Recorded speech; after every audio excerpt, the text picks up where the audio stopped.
রামপুরহাটে ছাত্রী খুনের ঘটনা এবং দেহাংশ উদ্ধারের 9 দিনের মাথায় এবার চার্জশিট দেওয়া হলো।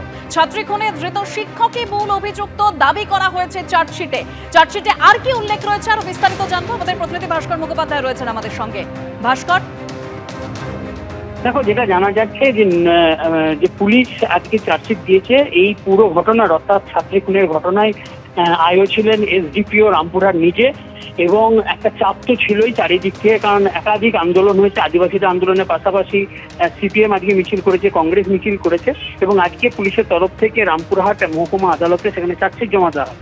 চার্জশিটে উল্লেখ করা হয়েছে যে এই ঘটনার সঙ্গে অভিযুক্ত শিক্ষক, মানে যাকে গ্রেপ্তার করা হয়েছে সেই শিক্ষকই মূল অভিযুক্ত, এবং তিনি এই ছাত্রীকে অপহরণ করেছিলেন, অপহরণ করে তার বাড়িতে আটকে রেখেছিলেন। বাড়িতে আটকে রাখার পর তারপর তিনি ভাবেন যে এই ছাত্রী যদি বেরিয়ে যায় তাহলে পুরো ঘটনা তার পরিবারকে বলবে, সেক্ষেত্রে তার এই গ্রামে থাকাও মুশকিল হবে এবং স্কুলে চাকরি করা মুশকিল হবে, এবং তারপরেই তাকে খুন করার সিদ্ধান্ত নেওয়া হয়। এবং এই পুরো ঘটনায় রাজ সাক্ষী হয়েছেন সেটা ওই শিক্ষকের বাড়িতে যিনি পরিচারিকা ছিলেন তিনি, এবং তার গতকাল গোপন জবানবন্দি নেয় পুলিশ, এবং তিনি গুরুত্বপূর্ণ বেশ কিছু তথ্য দিয়েছেন বলে আমরা পুলিশ সূত্রে জানতে পারছি। এবং যেটা জানা যাচ্ছে যে এই পরিচারিকা জানিয়েছেন যে তাকে প্রথম শিক্ষক বলেছিল যে ওই ছাত্রীকে তার বাড়িতে দিয়ে আসছে, কিন্তু তিনি তাকে রাজি হননি। তিনি বলেছেন না, তিনি পারবেন না। এরপর তিনি যখন তার পরের দিন আসেন তখন এই খুনের ঘটনা ঘটে। এবং শুধু সেটা নয়, তিনি যেটা বলেছেন যে যখন বস্তা করে বস্তা নিয়ে যাওয়া হচ্ছিল তখন তিনি সেই বিষয়টা দেখেছিলেন, অর্থাৎ যে বস্তাতে ভরে পরবর্তী ক্ষেত্রে দেহাংশগুলিকে তিনি ফেলেছিলেন একটি ক্যানেলের পাড়ে, এবং সেখান থেকে পুলিশ উদ্ধার করেছিল। এই বস্তা চিহ্নিত করেছেন এই পরিচারিকা।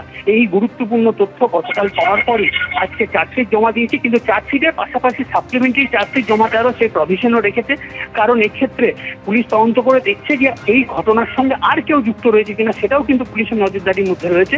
কারণ এই ঘটনার ক্ষেত্রে সব থেকে বেশি গুরুত্বপূর্ণ হয়েছিল ফরেন্সিক রিপোর্টটা। ফরেন্সিক রিপোর্টে কিন্তু পরিষ্কার উল্লেখ করা হয়েছে যে ঘরের মধ্যেই খুন করা হয়েছে, এবং প্রমাণ লোপাটে যাবতীয় চেষ্টা করেছিলেন শিক্ষক। তার জন্য তিনি খুব সুপরিকল্পিতভাবে খুনের ঘটনা করেছেন।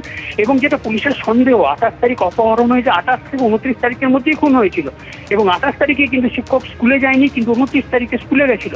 অর্থাৎ যদি 28 তারিখ রাতে বা 29 তারিখ সকাল দিকে খুন করে থাকে, তাহলে খুন করার পর তিনি কিন্তু স্কুলে গেছিলেন। তাই বোঝা যাচ্ছে যে কতটা পরিকল্পনা মাফিক কাজ হয়েছিল। কিন্তু এই পুরো ঘটনায় সব থেকে গুরুত্বপূর্ণ হয়েছে শিক্ষকের বাড়িতে যিনি কাজ করতেন সেই পরিচয়িকার গোপন জবানবন্দি। ধন্যবাদ ভাস্কর। আর দেহাংশ উদ্ধারের 9 দিনের মাথায় যে চার্জশিট দেওয়া হলো, এই চার্জশিটের দিনই রামপুরহাট কাণ্ডে এবার পথে নামলো বাম এবং কংগ্রেস। আলাদা আলাদা বিক্ষোভ কর্মসূচি সিপিএম ও কংগ্রেসের।